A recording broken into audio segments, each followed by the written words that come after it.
Welcome to A Second Helping with Allison Bartow, a wedding photography podcast with a focus on second shooting.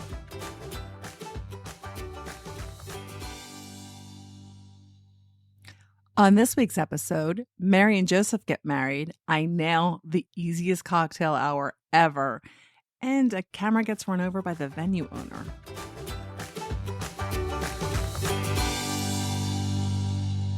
It is Friday morning. It's 10:30. I am heading into the groom's parents' house for groom prep photos. Today, I am shooting with Megan again, and we are separate prep locations.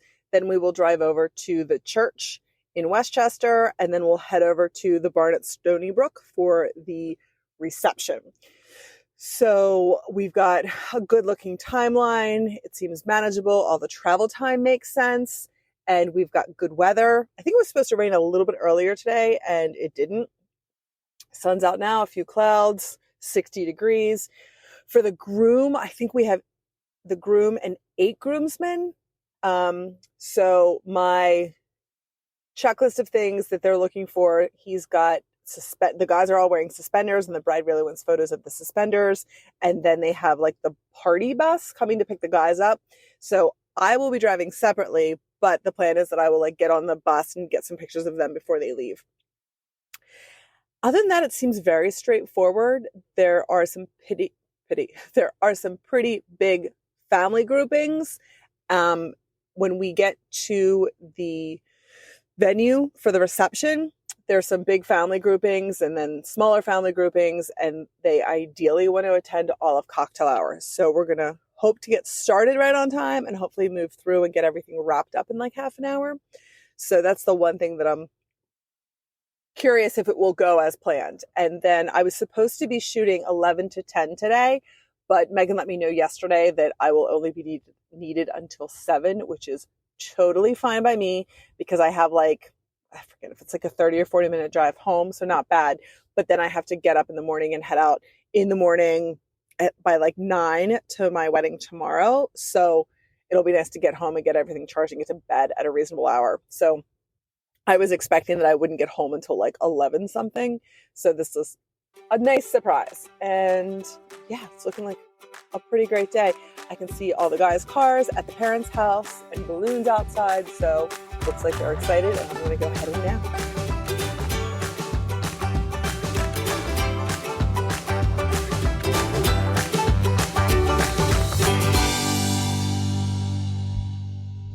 $7:40 and I'm on my way home. It was a really great day, like all around. It was one of those days where you're like, oh, weddings are just great.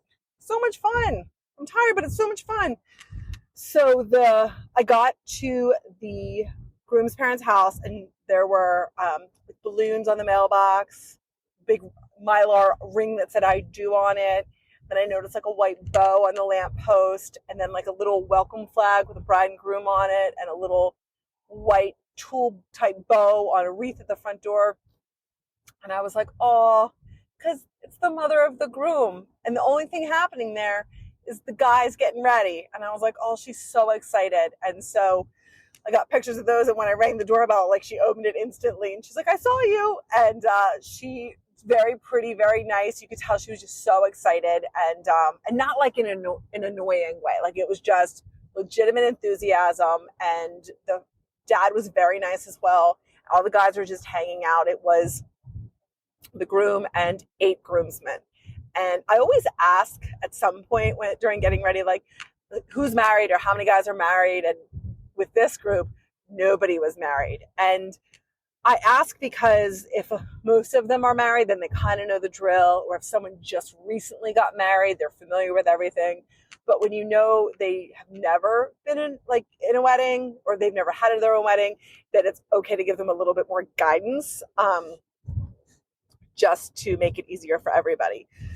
So I went in like 15 minutes early, and then I moved the timeline, not the timeline forward, but the time I wanted them to get dressed forward, because the wedding 5 days ago, the groom just didn't want to get dressed until the last minute, and we didn't get any groom portraits of him And so I figured with 9 guys getting dressed and the parents, so I said, 11:15, start getting ready.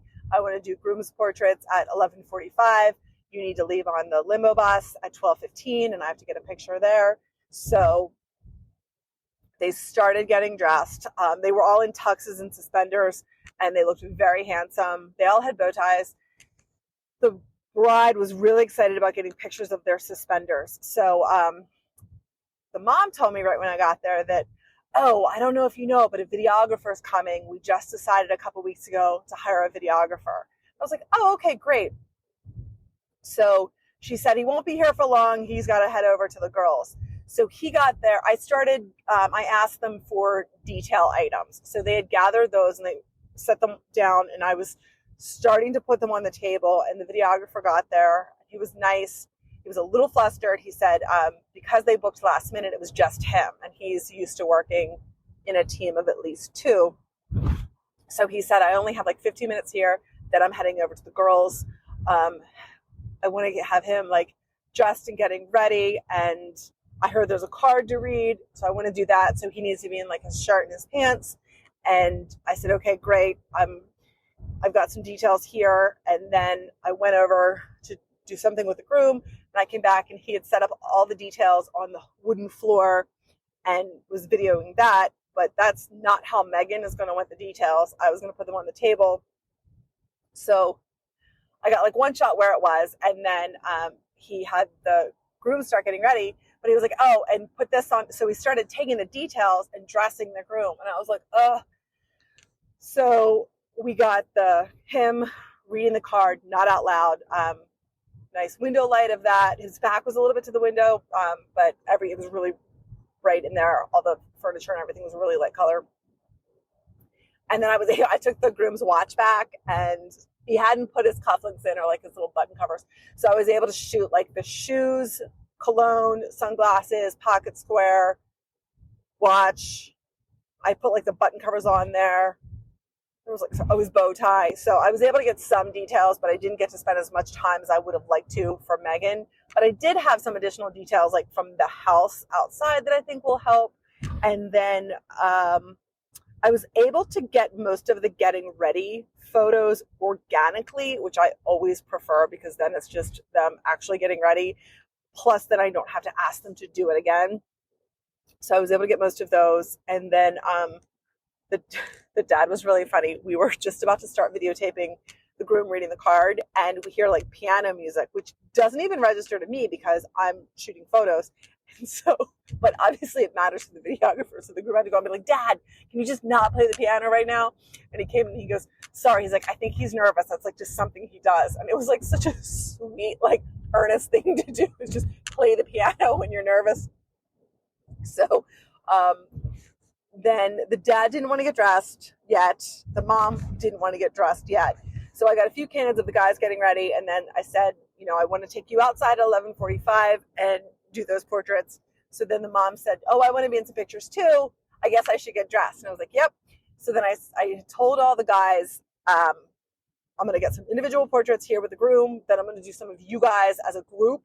And then we'll do some with the family. So I got groom portraits in the front of the house, and it was his idea because I'd scouted a space out back in the backyard with the ornamental grasses, and then he said maybe we should go to the front since my mom like decorated. So I said sure. So we got some there, like backlit, which Megan likes, a lot of different poses, and then we went to the back of the house and got a bunch of groom shots, and then family, got them on the limo bus, lots of pictures of them with their suspenders, jackets off.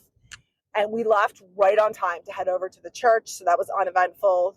The guy I ran into in the parking lot, whatever his position is at the church, was a totally lovely guy. I liked him a lot. Everything was pretty smooth at the church. The only hiccup was the maid of honor may or may not have forgotten the rings back at the hotel. There was something going on with that, and I don't know. They had rings for the ceremony, and it didn't seem to be an issue that I heard about again. So either they had them or someone was able to run back and get them in time. But the ceremony started, it was a 1:30 ceremony, and there was another ceremony at 3:30. And the processional started at 1:29:30. So I don't think I've ever seen a wedding start right before. And it was a Friday, so there were some people like kind of coming in late, but because it was in a church, Megan had me just stay in the back and really not go up too much on the sides. And then the videographer put a camera right in the middle of the aisle. So I really didn't take a lot of ceremony shots. We were fortunate that the natural light was great. There were a lot of windows around the top, but I didn't want to overshoot it. I could barely get like guest reactions. And Megan was primarily on it, and that's just where she wanted me. So that was good. And then we were tight on these family portraits, and there were 4 extended family groupings. And so they did a pretty good job of everyone staying behind. The officiant didn't announce the people to stay behind, but the 2 church ladies, as guests were leaving, was kind of like letting people know if you're extended family. That worked out. But these were huge groups. So I was going over to crowds of people and asking really loudly, like, which family are you? The Toner family, the Lord family, the Reardon family? And we got the big groups going, and that started moving through. And then the immediate families, we rolled right through those. I had the wedding party like on deck. Those went smoothly. Nobody complained. Nobody grumbled. And we were out of there, I think 10 minutes earlier than we had anticipated. So it went really well. And then we had a 38-minute drive to the reception space, the barn at Stoneybrook. Beautiful day, no rain, really nice weather. We got there. We had just enough time to like put our stuff inside. I did set up my light stands. I didn't position them or anything, but I had them just like ready enough. And then we went outside and we did wedding party portraits. I was able to move pretty quickly through the guys, and then I kept getting shots of them like with their jackets off as well, because I knew that she really liked that. Let them go, and then we did bride and groom portraits, a couple different spaces. So after we wrap up wedding party formals, we release the bridesmaids and the groomsmen to cocktail hour. We take the bride and the groom over to this fielded area. So it's photo team, the videographer, and then the venue owner with her long golf cart to take the bride and groom around. So we're taking some portraits, and then we decide to go down the hill to get some other poses. We see the owner in the golf cart, like, boom, like just go up, like get air in this golf cart and like thump down. And we were all like, whoa. And she was startled. She jokingly said like, oh, I hope it's not a body. And later on, she said she was worried that it was like a dead animal. And it was just weird because I was like, there's no way there is like a huge rock right there in this field that they wouldn't have known about, because it was that close to the property and everything. So we're posing the bride and groom. And as I turn around, I see the videographer picking up his camera with the tripod legs attached. She had run over his camera. And the groom said like, oh, well, maybe it was just the legs. And I was like, I know, but there's no way, because that golf cart got air. And sure enough, like as he turned it, I could see like the lens was not looking good. So I felt really bad for him. It sucks. But also then part of me that was like, this was like tall, like calf-high grass, like that long wispy grass. And I felt bad because I also felt bad because when he first got to the groom's parents' house, he had mentioned to me that they had just booked him a couple weeks ago. So typically it would have been a team, but it was only him. He doesn't like shooting on his own. And then like even at the church, he's positioning like 3 different cameras, and he just said like, that's a lot. So I was feeling for him, because in another circumstance, maybe he wouldn't have put his camera like down in the grass, but he was trying to juggle so many things. So I just felt awful. So we all just kind of kept going and didn't make a big deal out of it. Got some really nice photos. And then when we walked out of the grass, I looked down and my black sneakers were just like covered and embedded with like this dark, rusty color, like pollen, I guess. But I hadn't seen that on any of the grass. And I looked over and the assistant had like white-soled shoes on, and somehow hers were fine. The poor videographer, on top of having his camera run over, his shoes were all brownish orange, and the groom's shiny tuck shoes were like covered as well. So when we got up to approaching cocktail hour, I was like, let me go grab some napkins and I'll come back. So I went and just grabbed cocktail napkins and like buffed his shoes off. So he was really appreciative. And it's like those little things that, like, he's all dressed up, he looks good, and all of a sudden his shoes are just like, you know, really bad looking. So he appreciated that. So they continued on with cocktail hour. The previous wedding with Megan was when we had like the issue with the timeline and all of that. And so cocktail hour, I didn't get nearly enough time there.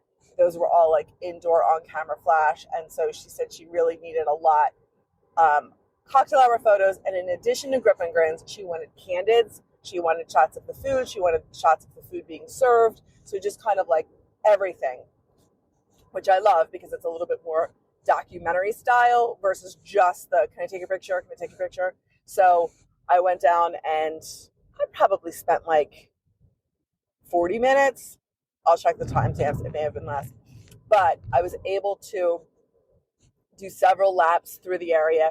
Because it was outside, I was able to get a lot of pictures quickly without like getting people's attention, but then also get like nice group post portraits.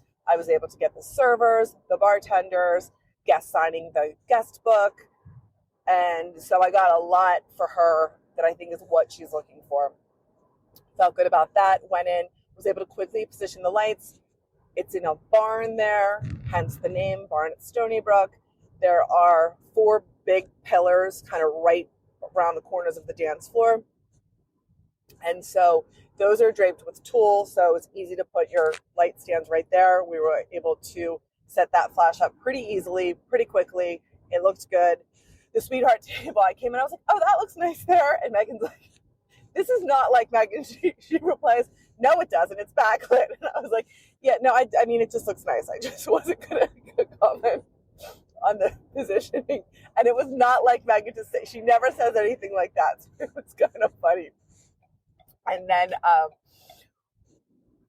we went right into introductions, speeches, dances, and I loved the introductions. They all came in at once. 8 groomsmen came in at once. 9 ladies. 8 groomsmen came in at once. 9 bridesmaids came in at once. So it was very easy. Just some big group photos. And then we moved right into their first dance. And so I'm always just keeping an eye on my lead photographer and trying to stay like a quarter, like not across from them, not right next to them. So I try to stay like a quarter of the way around from them, watching their lenses. And the bar's sort of behind me. And as I'm taking their photo, all of a sudden I see someone out of the corner of my eye, luckily not in a golf cart running anything over, but I see out of the corner of my eye someone like bent over coming towards me and behind me, and they're pushing something, and I'm thinking, oh my God, is somebody stocking the bar right now? And then I hear like, and I look down and it was like a whole fog smoke machine. I had no idea what was going to happen. So I got photos of that, and then I went upstairs to shoot down to get a different angle, and Megan and I quickly afterwards looked at our photos, and so we have very different perspectives on that, which I was happy about. And then we had groom's best man speech was very long. The maid of honor speech was very short. I wasn't in a great shot to get those photos, and Megan specifically asked me to like really stay on like the edge so that I wasn't blocking anybody's view. So I really didn't shoot a lot of that. At the church, I looked down and realized I had 922 exposures left, and that was 2 o'clock, and I had 5 more hours of shooting. So I really started paying attention to that. I'm always aware of how much I'm shooting, but I also am fortunate normally that I can just shoot, and like if something happens, I can shoot a lot of it and I don't get too concerned with it. Like I have a ton of pictures of him reading his card from his bride in the morning because I was just trying to get the emotion and the right angle and all of that.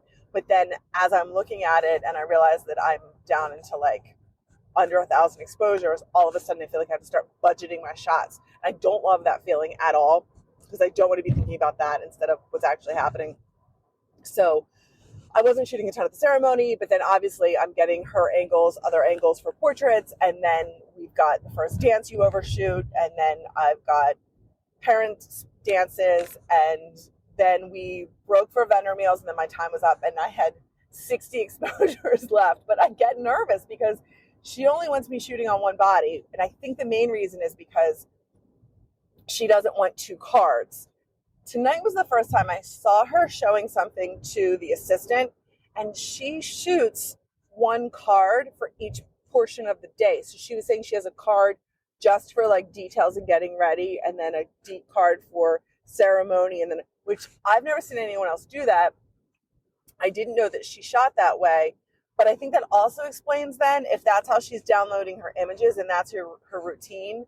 It's not a matter of, oh, you've got two cards from your second shooter instead of one.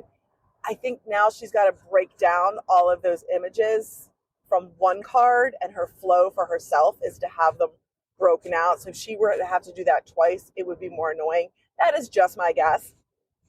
I do want to ask her, but I never feel like it's the time when I'm working with her to be like, hey, why am I only allowed to use one camera again?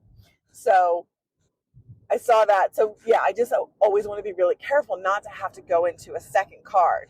And I did do that with Dave one time, but it was my fault, I guess doubly my fault, because I didn't format the card when I put it in my camera. So as I was like reviewing photos, you click over and you come back to the first one. I was like, I don't know who these people are, which meant I had a bunch of exposures from a different wedding before I even started shooting on the card. So at 7-ish, I was finished, and Megan was going to be there till 10 for a sparkler exit, but I was grateful because I was able to get out of there and head home. So I'm excited to review the images. I felt really better about focus and capturing things in focus. I feel like that's been like a weird struggle. And also after the last wedding where we were shooting dancing in the dark, I was really annoyed with how many images weren't in focus. So maybe that's partially why I felt a lot better tonight. So that's it.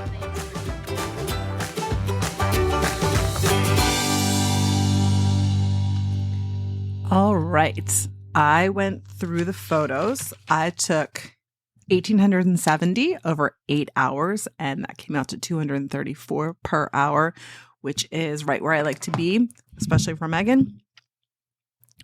So I reviewed the photos and I'm really happy with them. I feel like this was a wedding that I was just kind of in the mood for. It was really nice. The people were really nice. We didn't have any drama, and I'm very happy with how the photos came out. And I think they are perfect for what Megan likes to put in the album. So we started with the groom prep, and I know I was a little nervous because I didn't have as much time with the details for the flat lay for the groom's items, and I still got enough. So Megan got what she needed for that. I was pleased with all the portraits that we took outside, and a lot of different backgrounds were utilized. So I felt that that was really nice, and I liked that we were able to incorporate like his parents' home for the background. His pictures opening up the card from his soon-to-be bride came out nicely, and I was able to get a lot of different angles and options for Megan. I was happy about that. That had a lot of nice natural light. We were fortunate that we had good natural light for the majority of the day. So that definitely helps because that is Megan's preferred way to shoot. So from groom prep to ceremony to outdoor portraits, grip and grins, cocktail hour, the majority of that was all outside, and we had really great light. Even the ceremony, the church had a lot of natural light coming in. So all of the items that were on like our checklist, like pictures of the guys on the party bus and lots of pictures of their suspenders and just different little items that she had mentioned. We got all of those. So there wasn't that like anxiety of, oh gosh, they wanted this and it didn't happen, or we didn't have time, or we didn't see it. So we got all of those. Again, no drama. Everybody was in like great spirits. I actually like my party wedding party parent processional pictures. I was just in a good spot with nice natural light to get a good angle of them coming in. And it's also from the side with them not looking at me. So I like that also. Don't have a ton of ceremony portraits, but I do like what I have. And there are some good shots from her, the back of her dress and her dad walking up. And then, like I had mentioned before too, cocktail hour and grip and grins, totally easy. I had a lot of things working in my favor, a lot of nice natural light. And then people were spread out so I could really move around. So I was able to get candid photos during cocktail hour. I was able to get the grip and grins. I was able to get, Megan had asked for, people enjoying the food and cocktails. So I have that, but I was able to just kind of like keep doing essentially figure eights throughout all the spaces, which is nice because I really like when you can move around. I can't stand when I'm on a cocktail hour and I just can't navigate at all. And I can't get to where I want to be and get a nice variety. So I was really happy with those photos, and I captured some details that Megan hadn't gotten, which is good because then you feel like you are of service and of value. I'd mentioned the wedding party coming in groups, which I feel like that's my new favorite thing. Like I would rather they just come in big groups, you get a bunch of photos of them, and that's it, instead of like these just coming in pairs and throwing footballs or hiking footballs or, chugging a beer or whatever they're doing. Little tiny bottles of Fireball. And even the portraits we took at the reception space before the reception started, I like how those came out. And I think that those are going to be a nice supplement for Megan's.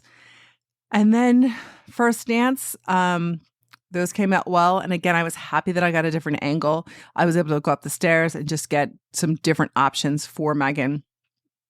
So I wrapped up right after first dances and speeches. So it's always funny when I'm looking at photos and it just kind of ends right there. But really, no challenges. I mean, the videographer definitely had a worse day than us.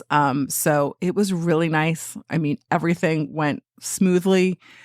You couldn't have asked for anything else. We didn't have any issues with traffic. Logistics wasn't a problem. The weather was really nice. It wasn't too hot. It wasn't too cold. It wasn't raining. It was just sunny enough. No problems with the church. The venue people are all fantastic. So guests were great. So, I know the one challenge that I had. So they had a mirrored, I always call this a funny thing, the seating assignment display. There's a word for that. They had a really nice large mirror with all of the table assignments printed on it and then some nice greens. That was in the barn. So Megan said, can you get some photos of guests coming in and, looking at the mirror and, finding their assigned table? And I said, sure. This ended up being really tricky because trying to get the angle where you can see what it is that they're looking at, but also seeing their face, but what it was facing was like open barn doors and windows. So then you would have really bright hot spots. So I could not get a good angle. It took me a while and I finally got some good photos. But if you went too far to one side, you would have all these like huge blown out spots. But if you went too far in the other direction, you wouldn't be able to see. It just looked like they were looking at something on the wall. So that was probably the toughest part of the day. So if that was my biggest challenge, I am totally happy.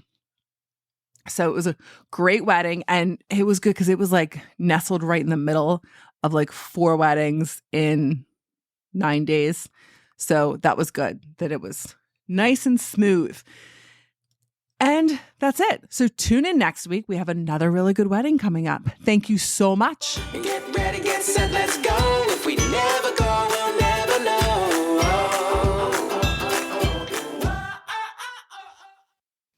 If you're still listening, it means you made it through the whole episode. Thank you. If you haven't already, please subscribe on whatever podcast platform you're listening. And if you would give us an honest rating and review, I would love that as well. Thank you so much. Let's pack a bag and follow the sun. Kick off our shoes and have some fun.